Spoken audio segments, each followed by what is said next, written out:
2, 3, 4, 5. 6. As Americans, all who are able should practice their Second Amendment rights and arm themselves to fight against crime and tyranny. I believe that our founding fathers set forward the Second Amendment for many important reasons, and in this speech, I'm going to go over why I believe it's important for us to arm ourselves, the pros and cons of people who are concealed carrying, as well as why I believe that you should arm yourselves. So first, we'll talk about the defense from harm. Whenever you're carrying a firearm is a tool which enables you to have power where you would not necessarily have that power before. And for an example, there could be a girl walking down the streets in the city and she could be attacked by a bunch of guys, where before she'd be defenseless and powerless against them. But if she had a firearm and knew how to use it, she would now have a power which she could use to control that situation and be able to fight against that crime.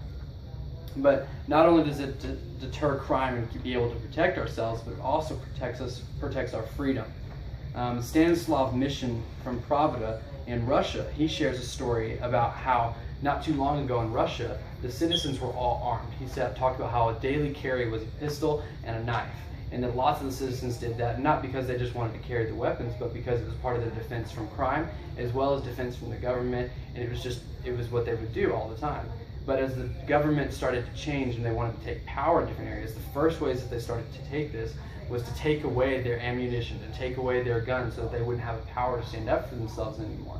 And so after that, the government was able to enforce any laws that they wanted to do, take away things that they wanted to do, and they had no defense for themselves besides their actual hands and their own voices, which meant nothing. And so his advice to us, he said, for those of us fighting for our traditional rights, the U.S. Second Amendment is a rare light in an ever-darkening room. And he encouraged us never to give away our guns and to always fight for that right, realizing how important it actually is to us. Now, not everybody actually sticks to that and believes the same things that he does and thinks that it's important for us to do that, but they actually think that it's dangerous for us to conceal weapons, to keep weapons. People believe that it's too powerful. And Daniel Webster from CNN says that there is no need for any civilian to have such powerful weapons, because he claims that people can take them into schools and take them into theaters, as we've seen in the last few years, and people can go and they can shoot a whole bunch of people, and they say that's just too dangerous, too much power for somebody to have. And they say that citizens are too reckless and too stupid, but the government and police are trained and they're able to do that. But the argument against that is that the government and the police, those people came up in the exact same culture that we came up in, and there's no reason that they have certain capabilities that we do not have as citizens. But instead, now we would be defenseless, only relying on them to protect us. Now, guns are used in murders. We've seen that people get shot with guns, people get stabbed with knives. There's lots of different tools that are used in murders, and sometimes it's even just your bare hands. But bans don't stop, or banning guns is not going to stop any of those crimes from happening. In fact, banning guns only stops the good guys, because the bad guys are always going to have guns, and instead what it's actually going to do is it's going to create a black market, and it's going to keep us law-abiding citizens defenseless to the crime and criminals who are actually going to be attacking us, so it really would harm us. Now, David Lampo from Cato Institute said that the 31 states that shall issue laws allowing private citizens to carry concealed weapons have on average 20% lower violent crime rate, 19% lower murder rates, and 39% lower robbery rates than states that forbid concealed weapons. And remarkably, guns are used for self-defense more than 2 million times a year, which is 3 to 5 times the estimated number of violent crimes with guns. So we can see that actually by concealing guns, instead of making it a more dangerous situation, it's actually a much safer situation where the crime is way less than in places where you're not allowed to carry that. Now, we see some of the benefits of firearms. They reduce crime, they allow you to defend yourself when you would not be able to originally, and they also give you things for recreation. People go hunting with them. They go out and hunt deer for food, for recreation, for sport. People also do speed shooting and do other competition shooting with guns, and you see those benefits. But really one of the most important reasons why the Founding Fathers put that in there was for the ability to fight against tyranny. Now, in a perfect world, we'd like to say we wish that we could completely depend on our government, that we can trust them fully, and that they're going to take care of us, and that they really honestly are caring for you and for caring for us, saying that what they're trying to do is for us.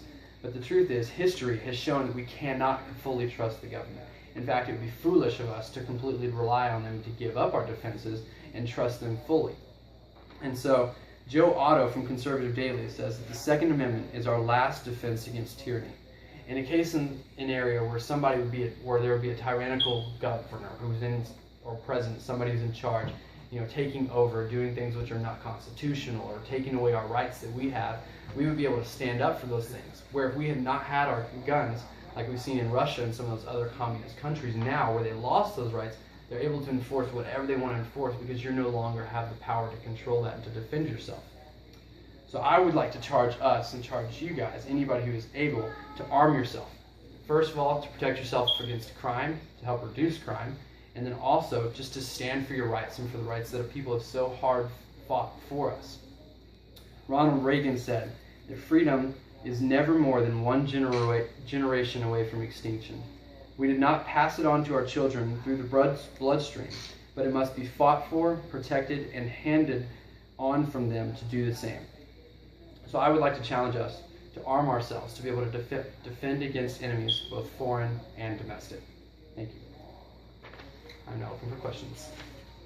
What is your point or your view of having more than, or what is your view of a 30-round mag? Is it necessary or is it unnecessary? I think that people should be able to have the same things that the military and police should be able to have so that you can defend yourself to the same situation. Because if you start limiting things, then they can say, well, you should only have one-shot magazines, that's all you need for hunting, and that just defeats the purpose of being able to stand up against a tyrannical government. Granted, I think that there are certain rules that should apply to those, but I do think that it should be open for anybody to have those things.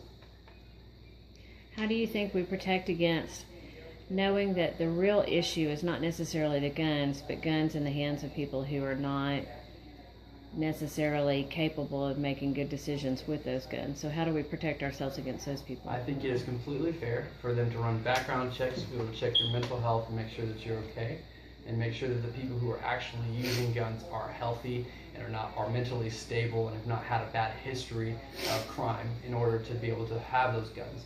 Now, I think where it goes bad is whenever they start registering them and wherever it begins to control, and they're saying, no, you can't have it because you've done X, Y, Z, and it's just too controlled. So I think there's a border between that, but that's a whole different issue.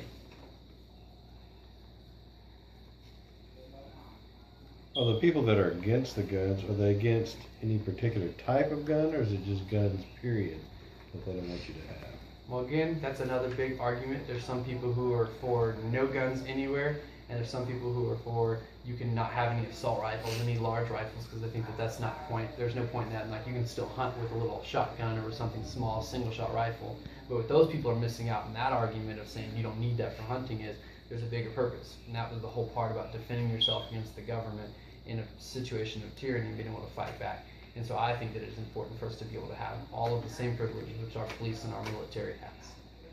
Thank you. Do you have, do you believe that there could be certain type of guns restricted from, like, for example, let's say I wanted a high-powered gun that only the government has.